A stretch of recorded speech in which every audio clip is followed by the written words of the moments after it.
Hello बच्चों, हिंदी का paper हो गया done and dusted. I hope so बहुत ही तगड़ा लिखा होगा हिंदी का पेपर। बता दो कमेंट सेक्शन में कि हिंदी का पेपर कैसा गया। अब आते हैं हम मैथ्स वन पर।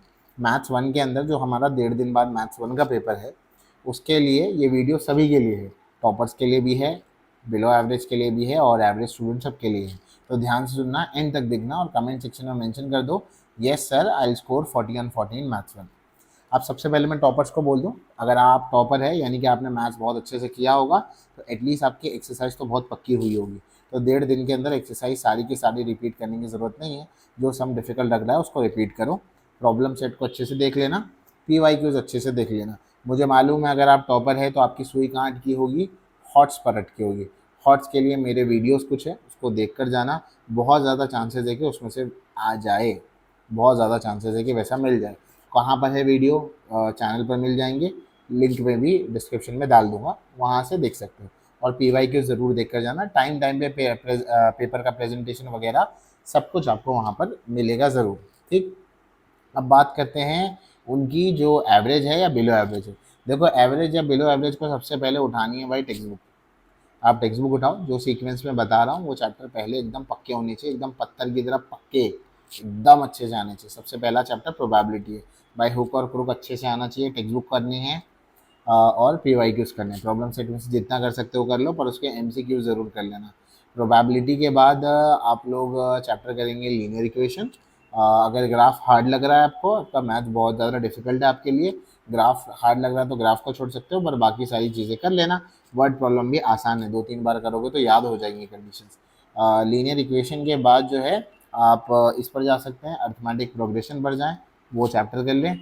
अगर वो हो जाए तो उसके बाद आप स्टैटिस्टिक्स पर जा सकते हैं। स्टैटिस्टिक्स आपका हो जाए तो आप क्वाड्रेटिक इक्वेशन पर जा सकते हैं और लास्ट में आपको फाइनेंशियल प्लानिंग पर जाना है। अब आप बोलेंगे सर आप तो सभी चैप्टर बोल रहे हैं करने के लिए। ये मैंने सीक्वेंस बताया आपको, मैं ये नहीं कह रहा कि आप सारे के सारे चैप्टर्स करो। आपसे अभी फ़िलहाल जितने चैप्टर्स हो रहे हैं इसी सीक्वेंस में प्रिपेयर करना है। अब सवाल है कि सर अगर मेरे से बाकी चैप्टर्स नहीं हुए तो मैं क्या करूँगा। बाकी चैप्टर्स नहीं हुए तो पिछले 5 साल के पेपर उठाने, 5 साल के पेपर उठाएंगे। 5 साल के पेपर उठाकर, मान लो आपने फाइनेंशियल प्लानिंग कुछ नहीं किया, तो 5 साल के पेपर में जितने फाइनेंशियल प्लानिंग के क्वेश्चन है, बड़े वाले छोड़ दो, छोटे वाले 1 मार्क वाले, दो दो जो MCQ आता है 1 मार्क सॉल्व करने वाला था, 2 मार्क का एक्टिविटी बेस्ड क्वेश्चन, वो क्वेश्चन एटलीस्ट वो क्वेश्चन ज़रूर कर लेना।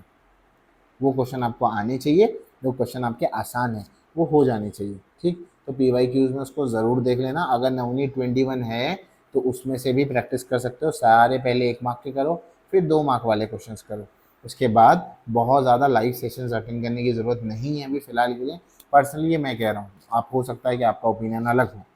अ, अभी मेरे हिसाब से अगर मैं एवरेज या बिलो एवरेज स्टूडेंट होता तो मैं फ़िलहाल वो चीज़ें करता जो मुझे आती हैं थोड़ी बहुत और मैं उसे पक्का करता, नया कुछ नहीं पढ़ता। उसके अंदर बहुत सारी चीज़ें आपके से पेस के हिसाब से नहीं होगी। जब आप किसी भी लाइव में बैठेंगे तो होगा ये, टीचर जो पढ़ा रहा है शायद आपने वो चैप्टर कभी देखा ही नहीं और वो 1-1.5 दिन में तो पक्का होने वाला है नहीं, तो आपका उसमें शायद टाइम पास हो सकता है। अगर आपने पहले से पढ़ रखा है और टीचर पढ़ा रहा है तो फेयर इनफ आप जाएँ, बहुत अच्छा है। तो इस बात को ध्यान में रखें। और कई सारे वीडियोज़ आते रहेंगे, टॉपर्स के पेपर आपको मिलेंगे। अगर अलजेब्रा के इंपॉर्टेंट सम चाहिए तो कमेंट सेक्शन में मेंशन करो। कम से कम वीडियो को कम से कम 10,000 व्यूज़ होने चाहिए, ताकि मुझे भी मालूम पड़े कि वीडियो पर रिस्पॉन्स मिल रहा है। इसके अलावा कोई भी चीज़ है प्लीज़ डाउट कमेंट सेक्शन में मेंशन करो अपने डाउट्स को। Till then keep working hard, all the best.